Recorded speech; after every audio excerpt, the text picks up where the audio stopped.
What it do is good, YouTube. It's your boy Chubbs. Coming back to y'all with another video. This one is about the trades that I took last week. Last week was a pretty sturdy week. We took 2 losses, but we had a win that ultimately gave us profits this week. I think the first trade that I lost was for $75. Second trade was for $50.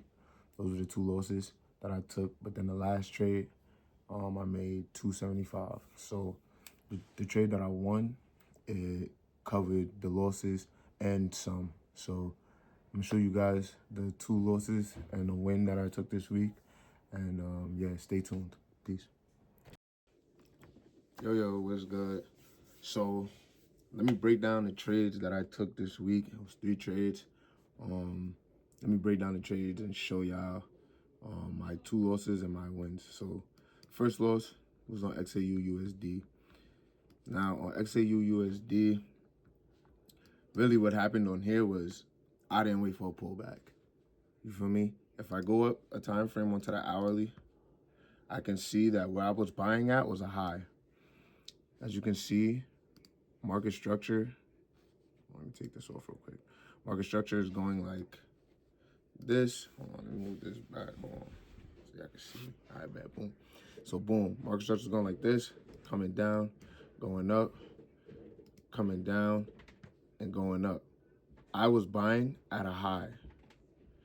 This market needed to retrace and come down for us to then buy again.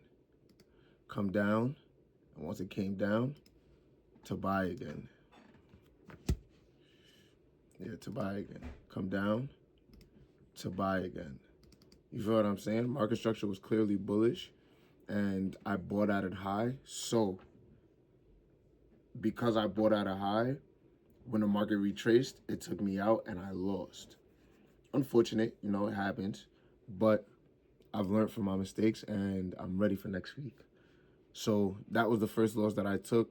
Let's just delete that off because that's pretty embarrassing.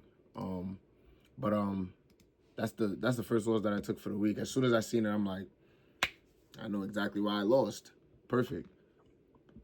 Let me go to my second loss for the week. Second loss for the week, kind of the same thing. Like, I was buying at a high. I really didn't wait for the market to come back down to have that proper retrace. So we had this high, low, high. I'm buying at a high again.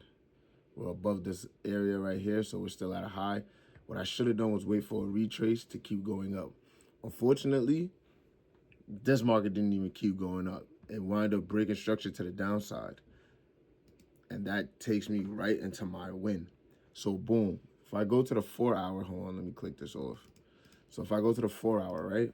Boom, on the 4 hour, I see that we broke structure to the downside. Perfect. So now what I'm seeing at the time, what I was seeing was, hold on, let me delete this off. At the time, what I was seeing was, boom, this low. You feel me? And that high. Cool, we broke structure right here to the downside. Hold on, let me put my shit on. Excuse me. Boom, right here. Shift.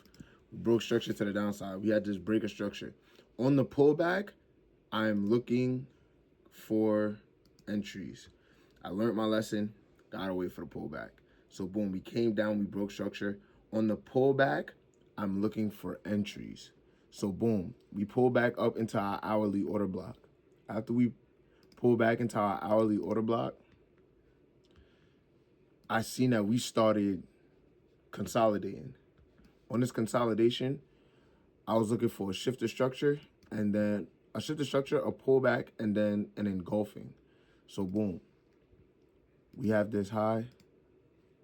Let me take this off. We have this high, higher low, higher high, boom, shift back on the 5 minute. Then we have this order block right here, which I was waiting for, and then we got the pullback. So boom, I was waiting for this to get tapped into this order block. I was waiting for that. I don't know if y'all can see that green zone.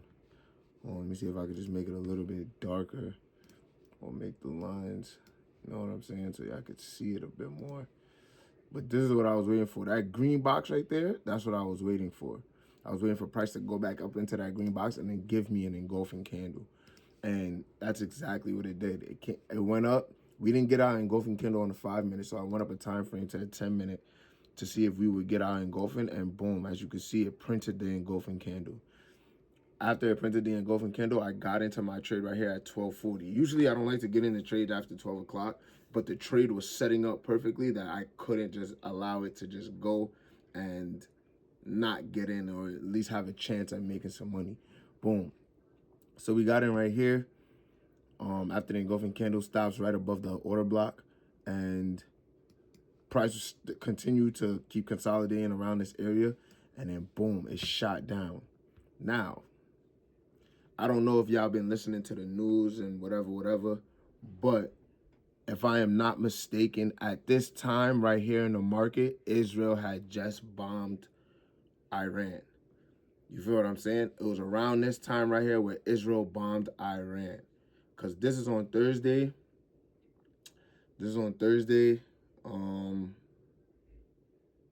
At around 7:50 p.m. There was really not really much volume. It's Asian session. Asian session never really has any volume, especially for S&P 500, which is a New York Stock Exchange. You know what I'm saying? Like, that's really like a 9:30 to about 3 is where you'll get like the most volume on S&P 500. So for us to get super volume in what's it called, in Asian session on a New York Stock Exchange pair, for real, it was kind of interesting. But I believe that this market sold off like this because of the bombing. Now, I could be wrong. This could have just been how the market was moving at the time, but I believe that that is what happened. Because as you can see, before that, there was no volume. Look how small and choppy these candles are. Small and choppy, and then out of nowhere, boom, we just had this big shoot down. You know what I'm saying? So I feel like that could have played into why that happened, but there's no complaints on my end. Like, we made money. It was excellent. It was an excellent trading week. I wound up netting about 274 on that. I wound up losing about 125. So in total, we made about 140-ish, 150-ish, somewhere around there. So not a bad trading week. Definitely looking to minimize my losses next week, or this upcoming week. Definitely want to minimize my losses as much as possible. Pay attention to my analysis timeframes instead of sitting on my entry timeframes, which is the 5 through 15 minute or 5 through 30 minute. Those are my entry timeframes for real.